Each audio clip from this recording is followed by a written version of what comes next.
All right, so I don't know if anyone saw the video with Jake Tapper and Sanjay Gupta, and where he was asking the question. And I'm going to link it. I'm going to link the video from Twitter, just so that I don't get this demonetized. But here's the issue: Jake Tapper brings up that it's alarming that you have people in the hospital right now that are being labeled there for COVID, but they're not there because of COVID. They're there because of other reasons. People have been saying this from the beginning. Don't you dare let these people do this to you. That's the only thing I could possibly say to the people that were considered a conspiracy theorist and everything else.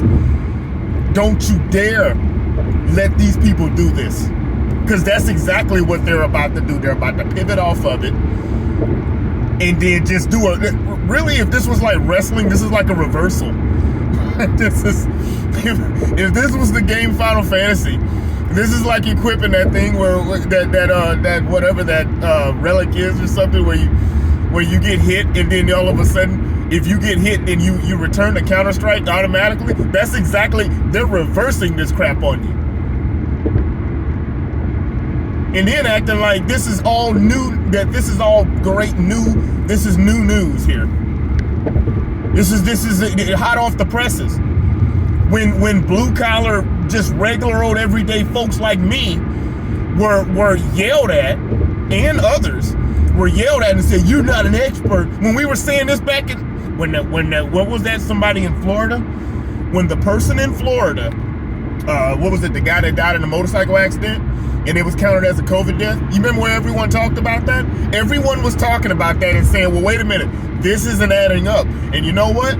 We were called kooks and conspiracy theorists, and what credentials do you have? You don't have these letters by your name, so we're not going to listen to you.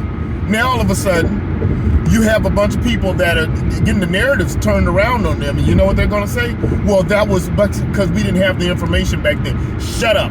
People have been saying this. When we talked about the fact that that one of the key things is obesity. When we talked about that, people were saying that from the beginning. Then all of a sudden you have a study that comes out and says, oh yeah, 75%, what was it, 70-something% of people that have complications or died of coronavirus or whatever were obese. But this is a study. These are studies that are coming out. Studies. How many millions of dollars have been put into studies to find out something that we already freaking have been talking about and already knew? All I can say is don't let this happen. I'll link that video in the description. It's going around. It's pretty viral, but it is amazing that people like Jake Tapper are finally saying, hey, yeah, by the way, he needs to be ridiculed. People like him and people like him need to be ridiculed relentlessly for what they've done. Because there's a large amount of people that have been saying this since the absolute beginning of this. As I saw people cruising right through having it, including myself, something didn't add up. But then the only person that I know personally that died of it was a person that he had type 2 diabetes, he had heart disease, he smoked, he had asthma. Yeah, he was obese. Yeah, he freaking died. Not saying he deserved it, but let's be honest here. Comment, like, share, subscribe. We'll see you in the next one.